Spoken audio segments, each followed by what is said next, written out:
Olá, está no ar mais uma edição do Justiça do Trabalho na TV, produzido pelo Tribunal Regional do Trabalho de Santa Catarina.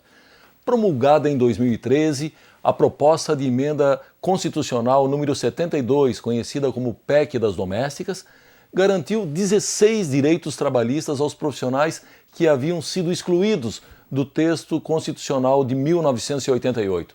Entretanto, 2 anos já se passaram e 7 dos benefícios ainda estão à espera de regulamentação, como o seguro-desemprego e o adicional noturno.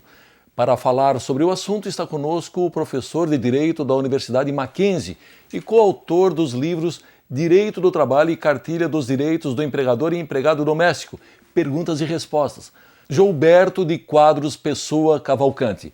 Muito bem, professor Gilberto, seja muito bem-vindo. É um prazer tê-lo aqui conosco para falar sobre esse tema, que é um tema que interessa, digamos assim, a todas as famílias brasileiras, em especial esse segmento de trabalhadores domésticos. Eu começo falando sobre essa PEC das domésticas, que foi realmente um grande ganho para a categoria, pois estendeu aos trabalhadores domésticos os mesmos direitos dos demais trabalhadores. Como nós já mencionamos na abertura, já se passaram 2 anos e quase a metade desses direitos concedidos ainda continua à espera dessa regulamentação. Ou seja, na prática ainda não funcionam. Qual e onde está sendo o entrave para se assegurar esses outros direitos, professor? Pois é, Vanderlei. A questão do reconhecimento dos direitos aos domésticos é uma luta de reconhecimento dos direitos sociais. Sim. Então, se nós pensarmos nessa evolução, mesmo quando da promulgação da CLT, eles foram excluídos naquele momento de uma proteção social. E eles continuavam, então, sendo regidos pelo direito civil, sem qualquer direito. Apenas em 72 é que nós vamos ter a primeira lei para os empregados domésticos, praticamente 30 anos depois. E mesmo assim, essa lei não trazia todos os direitos a esse trabalhador.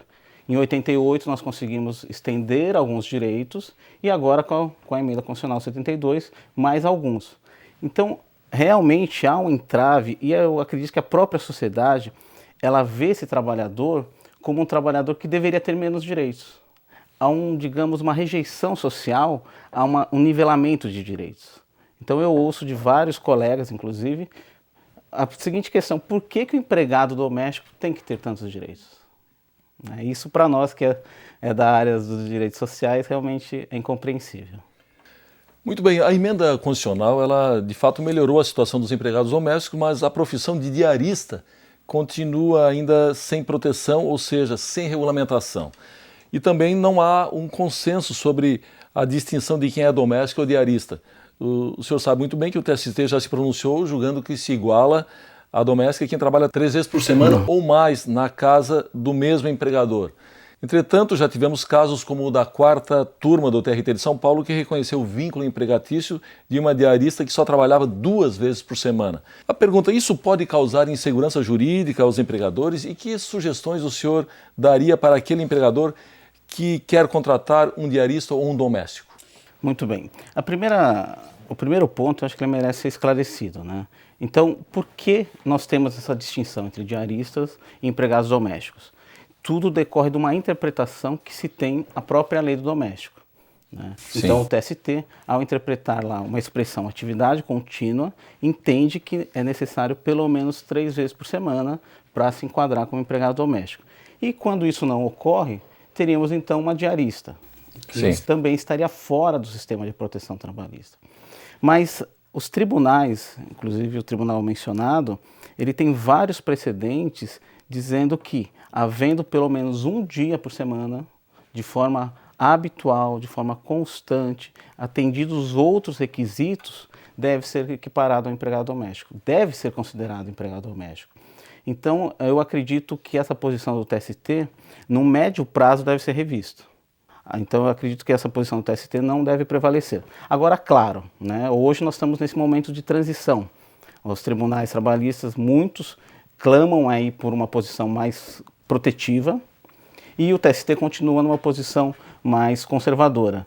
Nesse momento de transição, eu acho que quem quer realmente se precaver, evitar conflitos, ainda que seja 1 dia por semana, você não está impedido de reconhecer como uma relação de doméstico. Então você pode anotar a carteira e garantir todos os direitos trabalhistas. No caso do diarista, então, haveria inúmeros vínculos trabalhistas, né?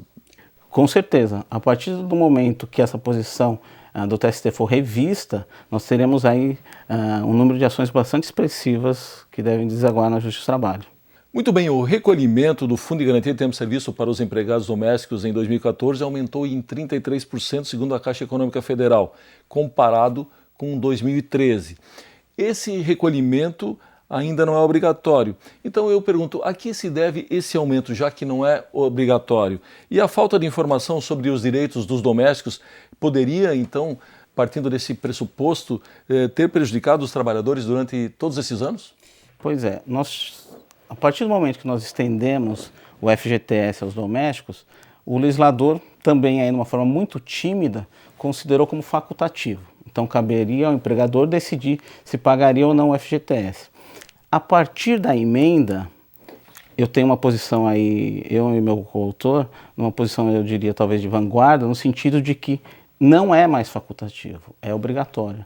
Porque a PEC diz, o FGTS nos termos da lei. Então nós já temos uma lei que garante o Fundo de Garantia aos trabalhadores e agora ela foi estendida. Então não há, no meu modo de ver, uma necessidade de uma nova lei para estender o FGTS. Tá? Então essa é uma posição, mas é uma posição, reconheço, que minoritária dentro da doutrina, da jurisprudência. E o que se deve então, talvez, a esse aumento dos recolhimentos segundo a própria Caixa? Eu observo que não era talvez um desconhecimento da lei, mas sim uma preocupação em regularizar as situações que existiam ali.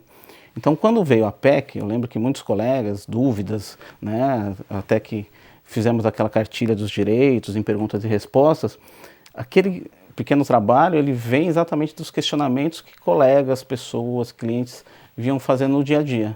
Então as pessoas tinham uma preocupação em regularizar, evitar problemas, evitar conflitos. Certo. Então isso me parece que é o caminho aí que justifica esse aumento de recolhimentos. Professor Roberto, eu preciso chamar o nosso primeiro intervalo, nós já voltamos, é só um minuto.